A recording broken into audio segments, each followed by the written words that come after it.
You think summer is all sunshine and road trips? Think again. These aren't campfire tales, they're real, disturbing accounts from people who never saw it coming. A haunted beach, a camper who didn't exist, a ghost town that trapped three friends. These are the true summertime horror stories that will make you fear the heat. And they're all real, or at least real enough to keep you up tonight. Last summer, I went on a beach trip with my cousins Alex and Drew. Gulf Shores, Alabama, white sand, blue waves, and zero worries. We were all staying at my uncle's rented beach house for the weekend. On our second day, we were tossing a frisbee around near the dunes when Drew tripped over something buried. At first, we thought it was just driftwood, but when I dug a little, I found a smartphone. An iPhone. Old, sandy, and cracked, but still intact. It was weirdly hot to the touch, like it had been baking in the sun for days. The screen was smashed, but when I pressed the power button, it lit up.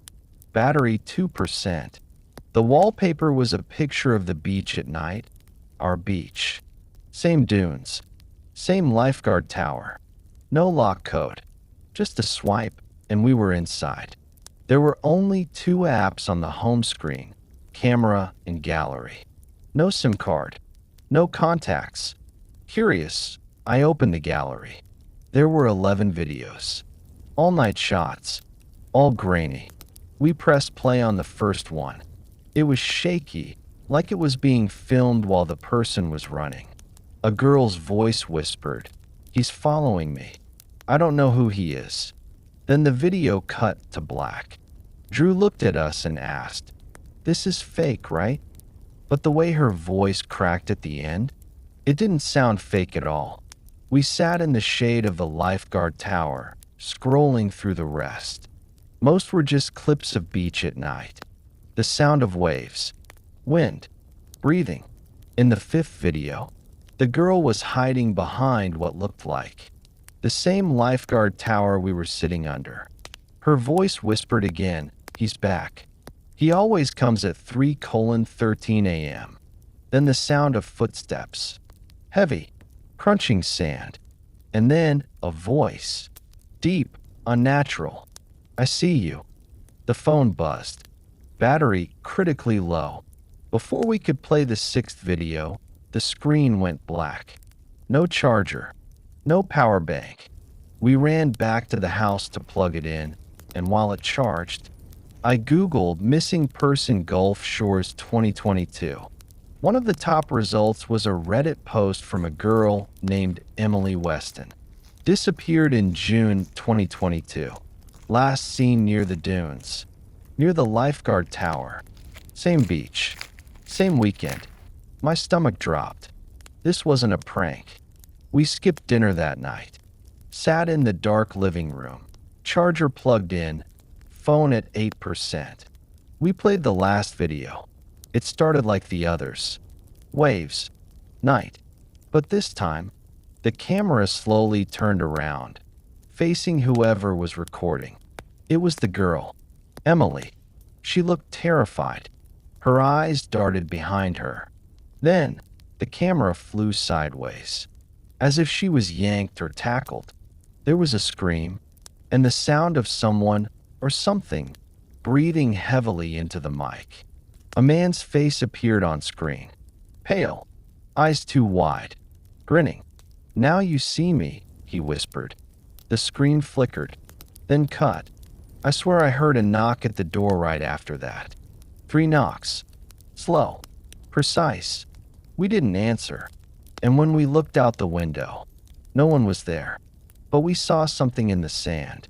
Footprints. Deep, wide, and barefoot. The next morning, we walked back to the lifeguard tower. There were no footprints anymore. The sand was smooth.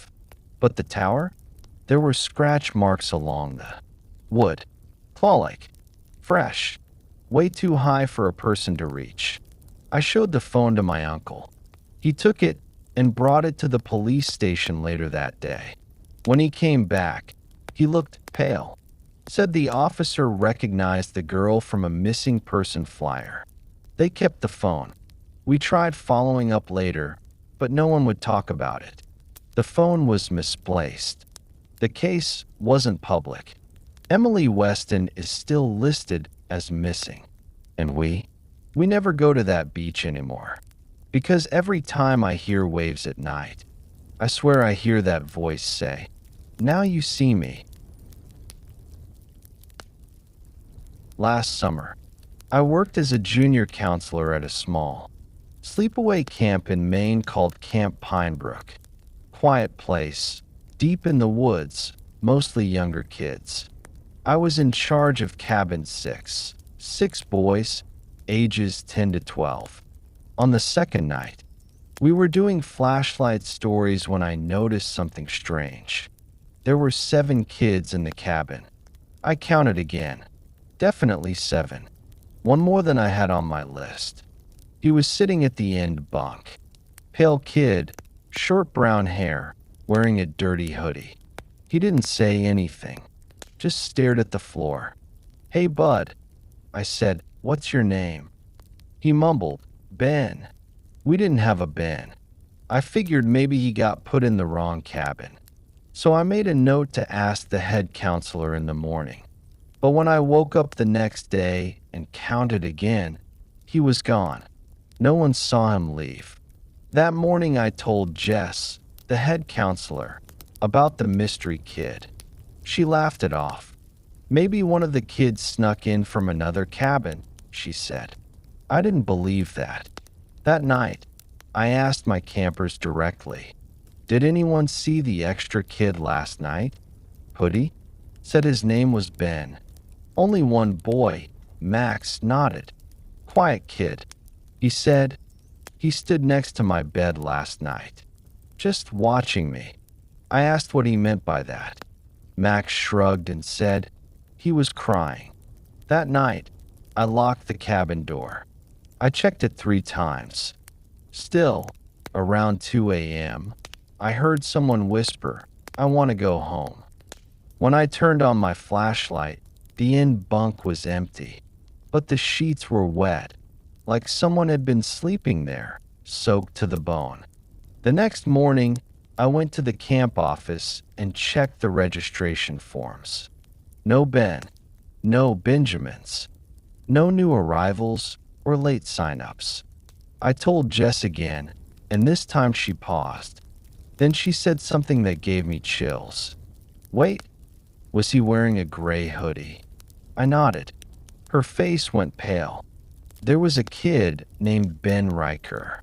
He drowned in the lake back in 2018. He was in cabin 6. I thought she was joking, but that night, I walked to the old oak tree near our cabin, the one campers always carved names into. At the very bottom, almost hidden in moss, I saw it. Ben R. 2018, I want to go home. That night was my last at Camp Pinebrook. Around midnight, Max started screaming in his sleep. I rushed over, and he was pointing at the door. "He's outside. He's outside." I stepped out with my flashlight and saw no one. But every cabin light turned off at once. Total darkness. Then I heard the whisper, so close it felt like it was inside my ear. "Why won't they let me leave?" I turned, and for a split second, I saw him standing under the old oak, dripping wet, smiling. I packed my bags the next morning and left without saying goodbye. They say Camp Pinebrook's still running, but I check the news every summer, just in case another Ben shows up. In July 2021, I went on a summer road trip with my 2 best friends, Ryan and Nate. We were driving from Arizona to California and decided to take the long, scenic route through Nevada. It was around 5 p.m. when Nate's GPS glitched and suggested a faster detour about 30 minutes off-road. but it would skip a huge traffic jam. We figured, why not? We had a full tank, daylight, and snacks. About 10 miles in, the road turned to gravel, then dirt, then nothing. No signs, no cars, no signal. Then we saw it, an old, faded wooden sign by the side of the road. Welcome to Gallows End, EST 1894. There was a town up ahead. Dusty, empty, looked like a movie set. Dude, this wasn't on the map, Ryan said. Still, we were curious. We pulled in, and that's when things started to go wrong. Gallows End looked like it had been abandoned for decades, saloon-style buildings, creaky porches, broken windows. But everything was intact, too intact. No graffiti, no animal tracks, no dust inside the buildings. Just silence. We got out and walked down what looked like the main street. Old general store, post office, sheriff's station. Then Nate said, "There's fresh bread in this window." I looked. He was right. Inside the bakery, on a tray, were loaves of bread. Fresh, warm, but the place was locked. No people, no power. Suddenly, my phone buzzed once, 1% battery. A message popped up. "You shouldn't be here." Then the battery died. I looked up and all the street.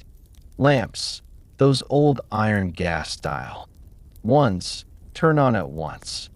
But the sun hadn't even set yet. We rushed back to the car, but it wouldn't start. Ryan popped the hood while Nate and I checked the town's edge. But no matter how far we walked, we ended up back at the town sign. It was like walking in a loop. Back at the sheriff's station, the door was open now.